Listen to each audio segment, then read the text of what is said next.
Well, I guess this is a wrap.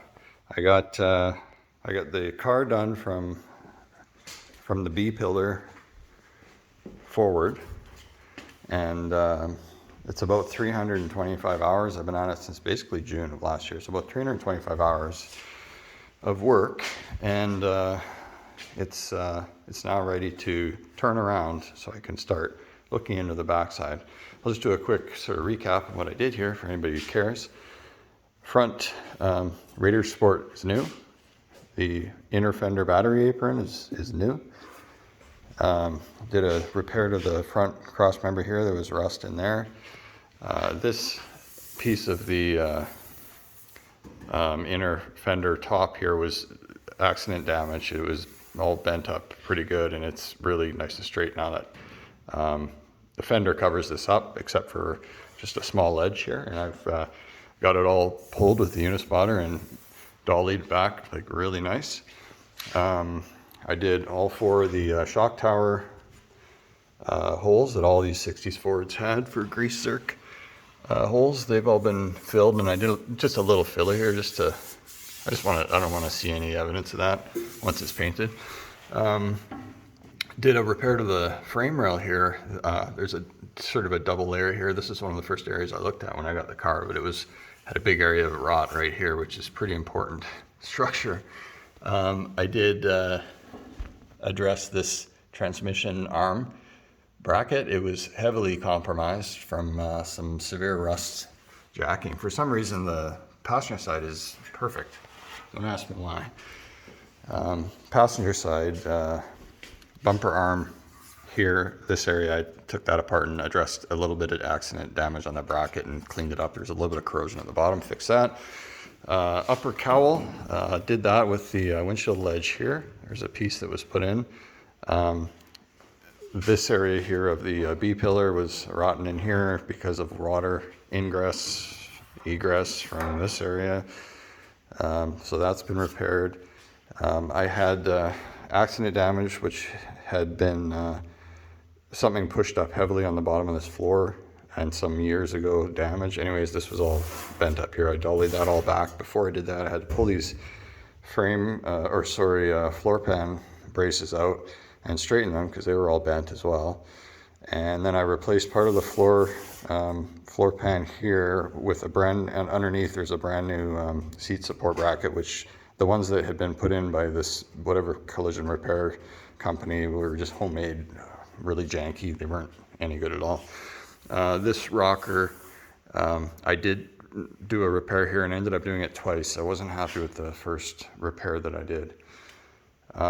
The windshield ledge up here, I just did that the other day. There was a bunch of rust spots on this first ledge, and then when I got into it, it actually ended up being really thin, especially this area here, but in a bunch of the top areas I had to fix. It was a bit of a pain. I had to take these, put in new molding studs, but that all worked out really well. What else? On this side of the car, I did the same thing on this bumper arm, except the lower piece of the frame rail here I actually replaced, as well as part of the inner piece on the frame there. It was actually really rotten. This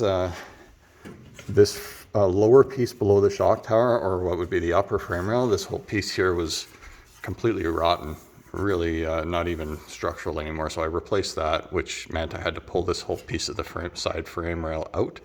And I replaced some metal underneath here on the frame rail. This is where the power steering bracket mount is, and it was rotten here. So I fixed that all up, in the brace for the anti-crush brace for the steering box behind there was rotten, and I had to fix that up and take that out, which is a big pain in the ass.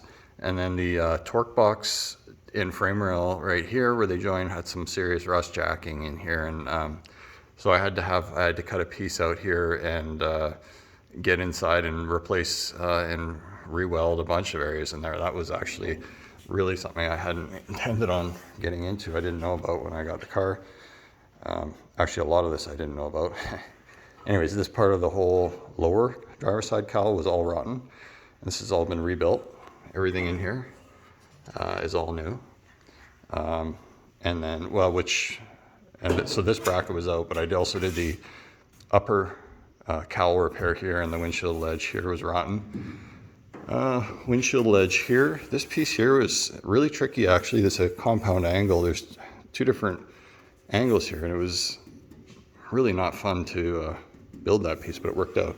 And then last weekend I did that center repair section. So windshield frame is now completed. I replaced the front rocker piece here. It wasn't horrible, but I wanted to do it while it was all apart. And a floor pan repair here, a piece out of my donor parts car, just so I could have that same profile. Whatever, I just wanted to keep that shape. And then the floor pan here, replace a bunch in here, and then the brand new floor or seat support underneath. And the upper torque box, I had to remove this toe board to get access to it, but the upper torque box was, you could put your hand through it. It was really rotten, so that's all been repaired. And I think that's probably everything that I've done. This rocker is mint. Nothing wrong with this rocker. I lucked out there. And yeah, that's pretty turning the car around and doing a little bit of work through the summer on stuff other than rust repair, maybe a little bit of rust repair, but most of this I'll be getting into next winter, because I thought I'd be done by this spring and I'm not. So I'm a year behind.